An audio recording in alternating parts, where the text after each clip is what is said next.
ਵਾਹਿਗੁਰੂ ਜੀ ਕਾ ਖਾਲਸਾ ਵਾਹਿਗੁਰੂ ਜੀ ਕੀ ਫਤਿਹ।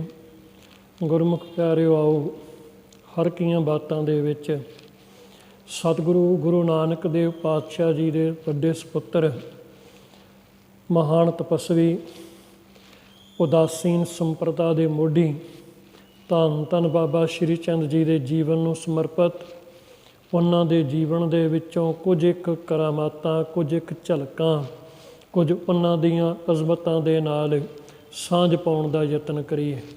ਗੁਰਮੁਖ ਪਿਆਰਿਓ, ਡੇਰਾ ਬਾਬਾ ਨਾਨਕ ਦੇ ਕੋਲ ਤਕਰੀਬਨ 15-16 ਕਿਲੋਮੀਟਰ ਦੀ ਵਿੱਥ ਦੇ ਉੱਤੇ ਇੱਕ ਪਿੰਡ ਹੈ ਜਿਹਦਾ ਨਾਂ ਕਦੇ ਕਾਦਰਾਬਾਦ ਹੁੰਦਾ ਸੀ। ਫਿਰ ਸਮੇਂ ਨਾਲ ਬਦਲ ਕੇ ਉਹ ਬਾਬਾ ਸ਼੍ਰੀ ਚੰਦ ਪਰਗਣਾ ਬਣਿਆ। ਅੱਜ ਉਸ ਨੂੰ ਚੱਕ ਨਾਨਕ ਦੇ ਨਾਮ ਦੇ ਨਾਲ ਜਾਣਿਆ ਜਾਂਦਾ ਹੈ, ਜਿਹੜਾ ਨਾਂ ਬਾਬਾ ਸ਼੍ਰੀ ਚੰਦ ਜੀ ਵੱਲੋਂ ਆਪ ਬਖਸ਼ਿਸ਼ ਕੀਤਾ ਗਿਆ। ਇਸ ਪਵਿੱਤਰ ਸਥਾਨ ਦੇ ਉੱਤੇ ਬਾਬਾ ਸ਼੍ਰੀ ਚੰਦ ਜੀ ਬਿਰਾਜਮਾਨ ਨੇ। ਸੰਗਤਾਂ ਦੇ ਵਿੱਚ, ਦੁਨੀਆ ਦੇ ਵਿੱਚ ਬਾਬਾ ਸ਼੍ਰੀ ਚੰਦ ਜੀ ਦੀ ਸ਼ੋਭਾ ਜਿਹੜੀ ਉਹ ਪਸਰ ਰਹੀ ਹੈ, ਹਰੇਕ ਪਾਸੇ ਜੈ ਜੈਕਾਰ ਹੋ ਰਹੀ ਹੈ।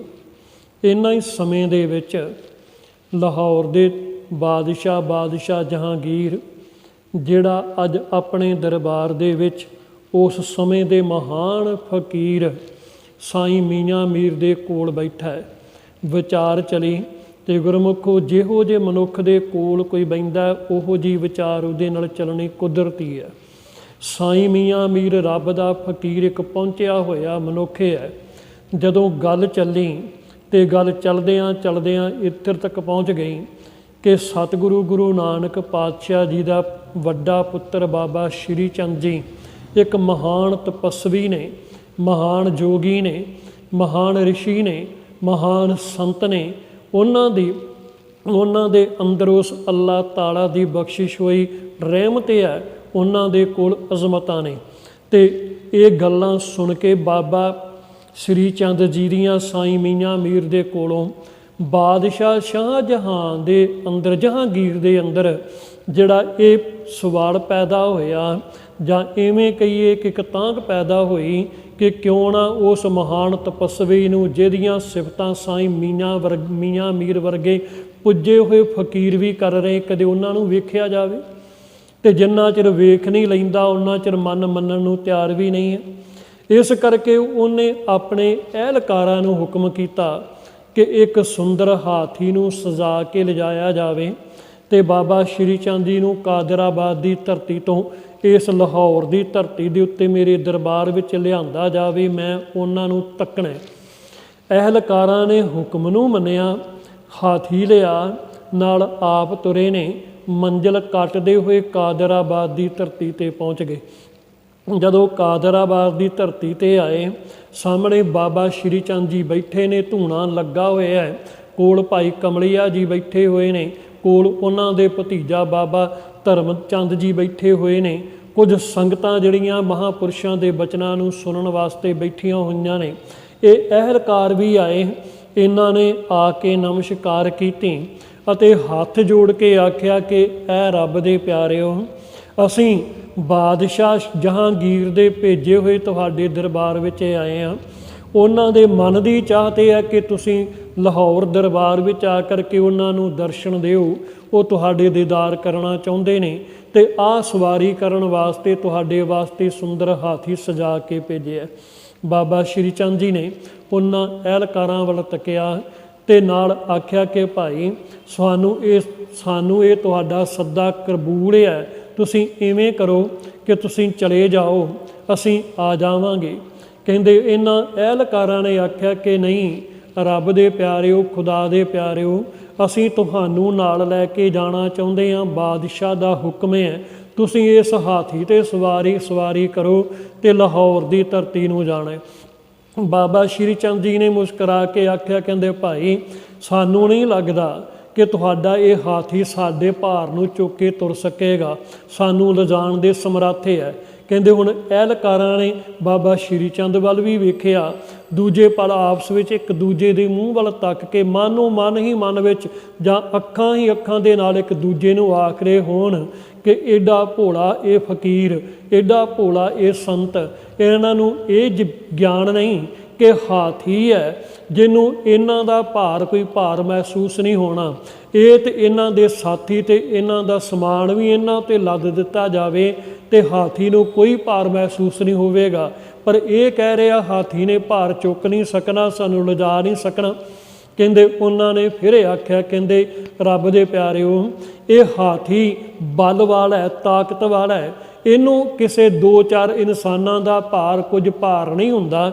ਇਸ ਕਰਕੇ ਕਿਰਪਾ ਕਰੋ ਇਸ ਹਾਥੀ ਦੇ ਉੱਤੇ ਤੁਸੀਂ ਬਿਰਾਜਮਾਨ ਹੋਵੋ ਤੇ ਅਸੀਂ ਜਿਹੜਾ ਲਾਹੌਰ ਦੀ ਧਰਤੀ ਨੂੰ ਚਾਲੇ ਪਾਈਏ।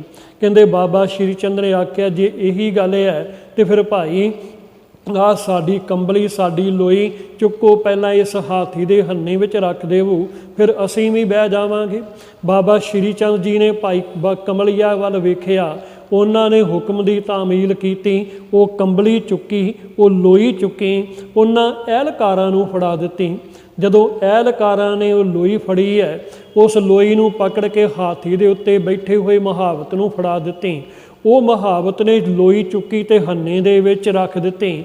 ਜਦੋਂ ਉਸ ਹੰਨੇ ਦੇ ਵਿੱਚ, ਉਸ ਹੌਦੀ ਦੇ ਵਿੱਚ ਲੋਈ ਰੱਖੀ ਗਈ, ਉਹ ਕੰਬਲੀ ਰੱਖੀ ਗਈ ਤੇ ਬਾਬਾ ਸ਼੍ਰੀ ਚੰਦ ਜੀ ਦਾ ਇਤਿਹਾਸ ਇਹ ਆਖਦਾ ਹੈ ਕਿ ਮੇਰੇ ਬਾਬਾ ਸ਼੍ਰੀ ਚੰਦ ਜੀ ਦੀ ਇਹ ਰਹਿਮਤ, ਇਹ ਕਰਾਮਾਤ, ਉਹਨਾਂ ਦੀ ਅਜ਼ਮਤ ਵਰਤੀ ਕਿ ਹਾਥੀ ਨੂੰ ਇਵੇਂ ਮਹਿਸੂਸ ਹੋਇਆ ਕਿ ਜਿਵੇਂ ਉਹਦੇ ਪਿੰਡੇ ਦੇ ਉੱਤੇ ਕਿਸੇ ਪਹਾੜ ਦਾ ਜਿਹੜਾ ਉਹ ਭਾਰ ਪੈ ਗਿਆ ਹੋਵੇ। ਹਾਥੀ ਜ਼ਮੀਨ ਵਿੱਚ ਧੱਸਦਾ ਹੋਇਆ ਮਹਿਸੂਸ ਹੋਇਆ, ਹਾਥੀ ਚੰਗਾੜਿਆਂ ਮਾਰਨ ਲੱਗਾ, ਹਾਥੀ ਦੀਆਂ ਕਿਲਕਾਰੀਆਂ ਨਿਕਲ ਗਈਆਂ। ਕਹਿੰਦੇ ਸਾਰੇ ਅਹਿਲਕਾਰ ਵੀ ਡਰੇ ਤੇ ਕਦੇ ਹਾਥੀ ਵੱਲ ਵੇਖਦੇ ਨੇ, ਕਦੇ ਬਾਬਾ ਸ਼੍ਰੀ ਚੰਦ ਵੱਲ ਵੇਖਦੇ ਨੇ। ਬਾਬਾ ਸ਼੍ਰੀ ਚੰਦ ਨੇ ਇਸ਼ਾਰਾ ਕੀਤਾ, ਭਾਈ ਲੋਈ ਨੂੰ ਹਾਥੀ ਤੋਂ ਲਾ ਦਿੱਤਾ ਜਾਵੇ। ਕਹਿੰਦੇ ਉਸ ਮੁਹਾਵਤ ਨੇ ਲੋਈ ਨੂੰ ਚੁੱਕਿਆ, ਹਾਥੀ ਤੋਂ ਉੱਤੋਂ ਹੇਠਾਂ ਲਾ ਖੜੇ ਅਹਿਲਕਾਰਾਂ ਨੂੰ ਪਕੜਾ ਦਿੱਤਾ। ਜਦੋਂ ਲੋਈ ਲਾਈ ਗਈ, ਉਸ ਹਾਥੀ ਦੇ ਉੱਤੋਂ ਉਹ ਕੰਬਲੀ ਉਤਾਰੀ ਗਈ ਤੇ ਹਾਥੀ ਨੂੰ ਰਾਹਤ ਮਹਿਸੂਸ ਹੋਈ। ਉਹ ਪਹਿਲੇ ਦੀ ਤਰ੍ਹਾਂ ਜਿਹੜਾ ਉਹ ਚੰਗਾ ਮਹਿਸੂਸ ਕਰਨ ਲੱਗਾ। ਕਹਿੰਦੇ ਇਹਨਾਂ ਦੇ ਮਨ ਵਿੱਚ ਆਇਆ ਕਿ ਹਾਥੀ ਹੈ, ਹਾਥੀ ਉੱਤੇ ਕੇਵਲ ਲੋਈ ਰੱਖੀ ਹੈ। ਤੇ ਬਾਬਾ ਸ਼੍ਰੀ ਚੰਦ ਨੇ ਆਖਿਆ, ਭਾਈ ਜੇ ਅਜੇ ਵੀ ਨਹੀਂ ਯਕੀਨ ਆਉਂਦਾ ਤੇ ਇੱਕ ਵਾਰ ਫਿਰ ਹਾਥੀ ਉੱਤੇ ਲੋਈ ਰੱਖ ਕੇ ਵੇਖ ਲਈ ਜਾਵੇ। ਜੇ ਸਾਡੀ ਲੋਈ ਦਾ ਭਾਰ ਚੁੱਕ ਲਵੇ ਤੇ ਅਸੀਂ ਵੀ ਹਾਥੀ ਦੇ ਉੱਤੇ ਸਵਾਰ ਹੋ ਕੇ ਚਲੇ ਜਾਵਾਂਗੇ, ਵਰਨਾ ਤੁਸੀਂ ਚਲੇ ਜਾਇਓ, ਅਸੀਂ ਆ ਜਾਵਾਂਗੇ। ਕਹਿੰਦੇ ਲੋਈ ਨੂੰ ਫਿਰ ਉਸ ਥਾਂ ਦੇ ਉੱਤੇ, ਹਾਥੀ ਦੇ ਉੱਤੇ ਰੱਖਿਆ ਗਿਆ। ਜਿਉਂ ਦੁਬਾਰਾ ਫਿਰ ਲੋਈ ਉਸ ਹਾਥੀ ਦੇ ਉਸ ਹੰਨੇ ਉੱਤੇ ਰੱਖੀ ਜਾਂਦੀ ਹੈ, ਹਾਥੀ ਨੂੰ ਉਸੇ ਤਰ੍ਹਾਂ ਹੀ ਫਿਰ ਭਾਰ ਮਹਿਸੂਸ ਹੁੰਦਾ ਹੈ, ਉਸੇ ਤਰ੍ਹਾਂ ਹੀ ਉਹ ਪਾਣੀ ਹੋ ਜਾਂਦਾ ਹੈ, ਉਹ ਚੰਗਾੜਦਾ ਹੈ ਤੇ ਹਾਥੀ ਦੇ ਉੱਤੋਂ ਉਸ ਲੋਈ ਜਿਹੜੀ ਆ ਬਾਬਾ ਸ਼੍ਰੀ ਚੰਦ ਜੀ ਦੇ ਕਹਿਣ ਮੁਤਾਬਕ ਫਿਰ ਉਤਾਰ ਦਿੱਤੀ ਜਾਂਦੀ ਹੈ, ਜਿਹਦੇ ਨਾਲ ਹਾਥੀ ਨੂੰ ਫਿਰ ਰਾਹਤ ਮਹਿਸੂਸ ਹੁੰਦੀ ਹੈ।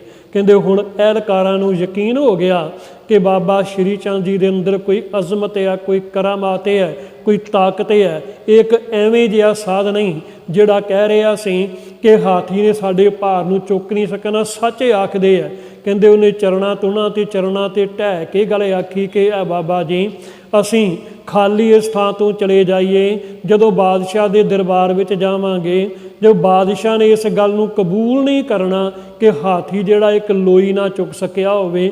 ਇਸ ਕਰਕੇ ਕਿਰਪਾ ਕਰਿਓ, ਸਾਡੇ ਪਹੁੰਚਦਿਆਂ ਤੁਸੀਂ ਵੀ ਜਿਹੜੇ ਲਾਹੌਰ ਪਹੁੰਚ ਜਾਣਾ। ਸੋ ਗੁਰਮੁਖ ਪਿਆਰਿਓ, ਬਾਬਾ ਸ਼੍ਰੀ ਚੰਦ ਜੀ ਨੇ ਹੁਕਮ ਕੀਤਾ ਕਿ ਭਾਈ ਤੁਸੀਂ ਚਲੋ, ਜਿਉਂ ਤੁਸੀਂ ਲਾਹੌਰ ਪਹੁੰਚ ਜਾਵੋਗੇ ਅਸੀਂ ਉਸੇ ਵਕਤ ਅਸੀਂ ਵੀ ਲਾਹੌਰ ਹੋਵਾਂਗੇ, ਤੁਹਾਡੇ ਨਾਲ ਹੋਵਾਂਗੇ। ਸੋ ਗੁਰਮੁਖ ਪਿਆਰਿਓ, ਬਾਬਾ ਸ਼੍ਰੀ ਚੰਦ ਜਿਨ੍ਹਾਂ ਦਾ ਅਵਤਾਰ ਦਿਹਾੜਾ ਕੁਝ ਦਿਨਾਂ ਬਾਅਦ ਆ ਰਿਹਾ ਹੈ, ਉਹਨਾਂ ਦੀ ਇਹ ਅਜ਼ਮਤ ਹੈ, ਇਹ ਕਰਾਮਾਤ ਹੈ, ਉਹਨਾਂ ਦੇ ਅੰਦਰ ਇਹ ਤਾਕਤ ਹੈ ਕਿ ਜਿਨ੍ਹਾਂ ਦੀ ਕਰਾਮਾਤ ਦਾ ਸਦਕਾ, ਜਿਨ੍ਹਾਂ ਦੀ ਅਜ਼ਮਤ ਦਾ ਸਦਕਾ ਉਹਨਾਂ ਇੱਕ ਹਾਥੀ ਜਿਹੜਾ ਆਪਣੇ ਆਪ ਦੇ ਵਿੱਚ ਪੂਰਨ ਤੌਰ 'ਤੇ ਸਿਹਤਮੰਦ ਔਰ ਤਾਕਤਵਰ ਸੀ, ਉਹ ਬਾਬਾ ਸ਼੍ਰੀ ਚੰਦ ਦੀ ਕਰਾਮਾਤ ਦਾ ਸਦਕਾ ਉਹ ਲੋਈ ਦਾ ਭਾਰ ਵੀ ਨਹੀਂ ਚੁੱਕ ਸਕਿਆ। ਇਹ ਮਹਾਨ ਤਪਸਵੀ, ਮਹਾਨ ਰਹਿਬਰ, ਮਹਾਨ ਉਸ ਰੱਬ ਦਾ ਭਗਤ, ਮਹਾਨ ਰੱਬ ਦਾ ਸਾਧੂ ਜਿਹਦੀ ਇੱਕ ਕਰਾਮਾਤ ਹੈ। ਫਿਰ ਕੀ ਹੁੰਦਾ ਇਸ ਤੋਂ ਅੱਗੇ? ਸਤਿਗੁਰੂ ਗੁਰੂ ਨਾਨਕ ਪਾਤਸ਼ਾਹ ਜੀ ਦੇ ਪੁੱਤਰ ਬਾਬਾ ਸ਼੍ਰੀ ਚੰਦ ਜੀ ਲਾਹੌਰ ਨੂੰ ਕਿਵੇਂ ਜਾਂਦੇ ਨੇ?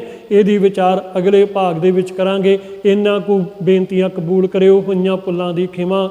ਫਤਿਹ ਬੁਲਾਓ। ਆਖੋ ਵਾਹਿਗੁਰੂ ਜੀ ਕਾ ਖਾਲਸਾ, ਵਾਹਿਗੁਰੂ ਜੀ ਕੀ ਫਤਿਹ।